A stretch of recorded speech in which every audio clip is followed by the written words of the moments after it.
السلام عليكم ومرحبا بكم في القناة ديالي، وعيدكم مبارك وكل سنة وأنتم بخير.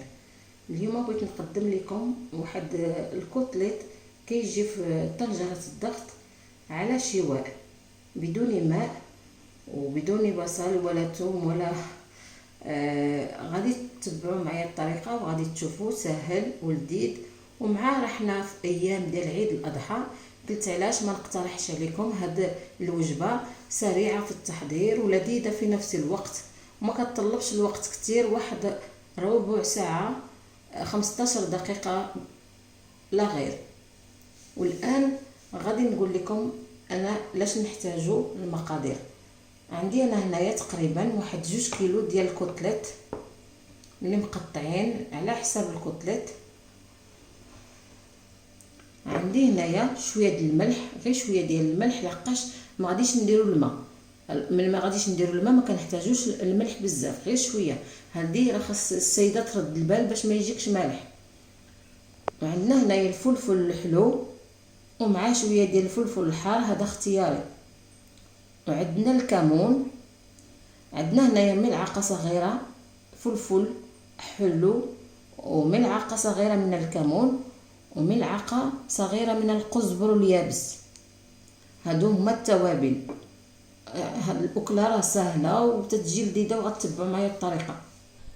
والان هاني خديت طنجره الضغط وعملت فيها هاد الكتلت ديالي، ودابا غادي ناخذ التوابل ديالي وكنعملهم على هذا الشكل غير عشوائي. لحقاش من بعد علاش عملتهم هكذا، لان اللحم غادي يطلق الماء. هذاك الشيء علاش ما كنحتاجوش الماء عفوا، وما كنديروش الدهون، لان الكوتليت كنعرفوا مزيان بانهم فيهم دائما شويه ديال الشحوم، وهذاك الشيء علاش ما نديروش الماء نهائيا. غادي نعملوه دابا على النار وغادي نتسناو حتى كتصفر هذه طنجره الضغط، وكنقصوا شويه النار وكنخليوه يطيب على عافيه مهيله، اي عافيه ببطء، ونخليوها تطيب واحد ربع ساعه اي 15 دقيقه. وغادي تتبعوا معايا وغادي نوريكم تتجي اكله هائله وناشفه. وانا غادي نرافقها مع الروز وغادي نوريكم واحد الطريقه ديال الروز هي سهله وكتجي لذيذه وبنينه في نفس الوقت. الان هانتوما تشوفوا راني عملتها في طنجره الضغط وهاني قفلتها مزيان، وغادي نخليوها كما قلت لكم حتى تبدا تصفر وكنحسبوا ربع ساعه. والان غادي نوريكم واحد الطريقه ديال الروز تتجي سهله اللي غنرافق بها هاد الكتلت ديالي. وانا غادي نوريكم الطريقه، تبعوا معايا وراه كتجي لذيذه وسهله اسهل ما يكون. عندي هنايا واحد لاصالادير، عندي هنايا هاد العبار ديال الكاس غادي نعبر منه 2 كيسان، وانتي ديري القدر اللي بغيتي. ها هو الكاس، كاس كبير كناخذ 2 عبارات. هاد الاول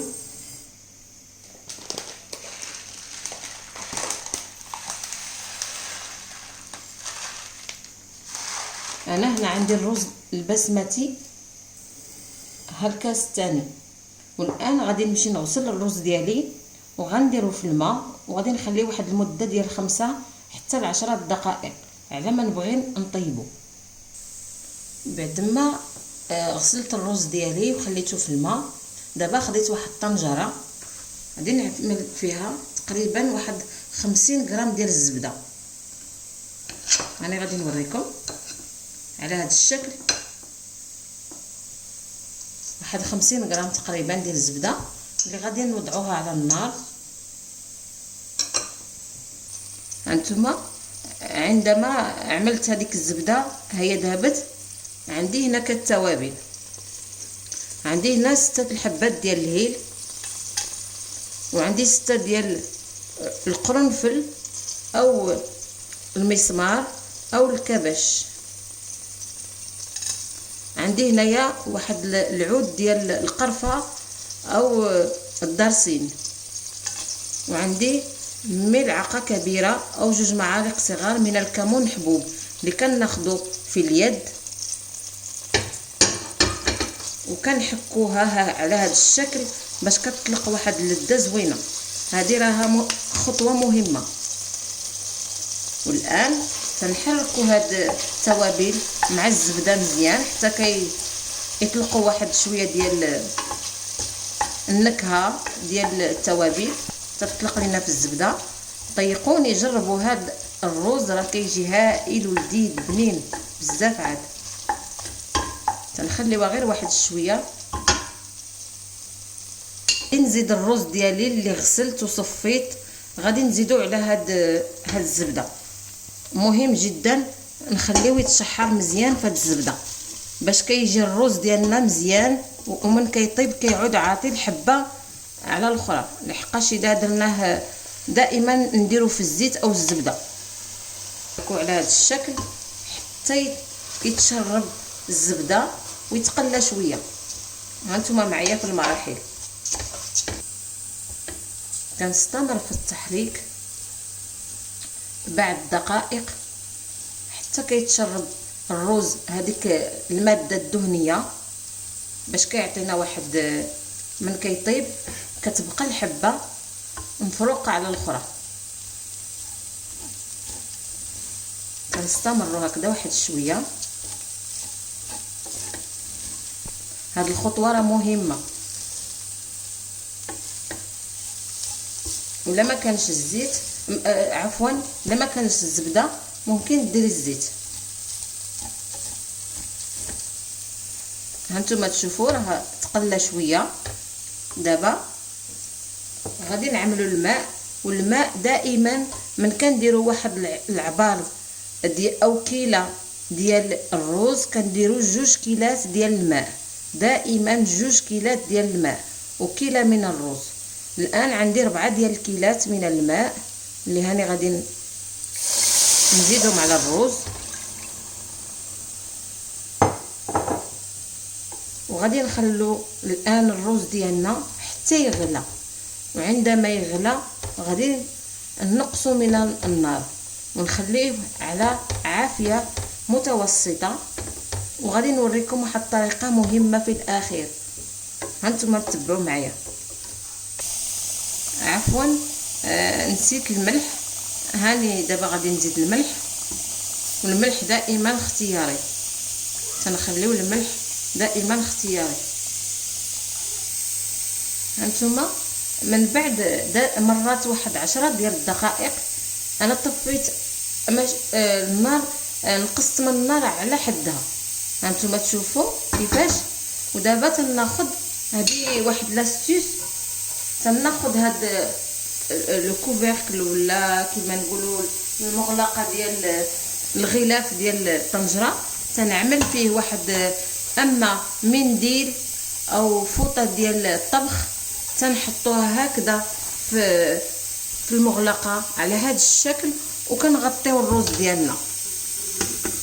هذه الطريقه مهمه. عرفتوا علاش مهمه؟ بان داك البخار ديال الماء تيبقى في داك المنديل او في لو سوبالان ولا داك البابي كويس، البابي هذا سوبالا. دابا غادي نخليه واحد مده ديال 5 دقائق ومن بعد نقدموه ان شاء الله. باتنا. والان هانتوما تشوفوا اللحم ديالنا داك الكوتليت كيفاش ولا. وراه هانتوما تشوفوا ما فيش الماء وما درتش الدهون. شوفوا كيفاش طلق الدهون. وهذا الدهون ديالو راه بحال مثلا قليناه في الزيت، تيعطي واحد القرمشه وتيتحمر وكيجي لذيذ. وهنا غادي نوريكم الاخير ديال كيفاش جا الطبق ديالنا. وها الرز ديالنا حتى هو طاب. هانتوما تشوفوا كيفاش جات الحبه. شوفوا كيفاش جاو الحبوب، جا زعما الحبه مفروقه على الاخرى. هذا هو علاش كنديروا دائما هذاك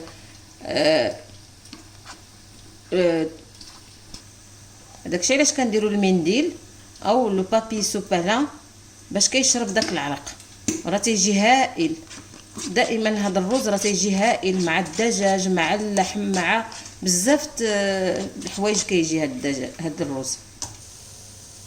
وهانتوما اللحم ديالنا دابا راه طاب ولا محمر مزيان. ايوا وصافي غادي نحطو على الروز. بعد ما هزيت اللحم ديالي هانتوما تشوفوا علاش قلت لكم ما ديروش الماء ني لا زيت ولا زبده، لان اللحم طلق الدهون ديالو. هانتوما تشوفوا الطنجره شحال ديال الدهون، وراه تيجي رائع وهائل بمعنى الكلمه. جربوه. والان هانتوما تشوفوا كيفاش انا قدمته. درت داك الرز ديالنا في الجانب ودرت اللحم ديالنا في الوسط، وراه كتجي اكله زوينه وبنينه ولذيذه وخفيفه في نفس الوقت. ونتمنىكم تجربوها والى اللقاء في مرة مقبلة ان شاء الله. ونتمنىكم تجربوه ويعجبكم، غيعجب ميم الاطفال راه غادي يعجبهم. وعيدكم مبارك دائما وبكل عام وانتم بخير، والى اللقاء مرة اخرى ان شاء الله.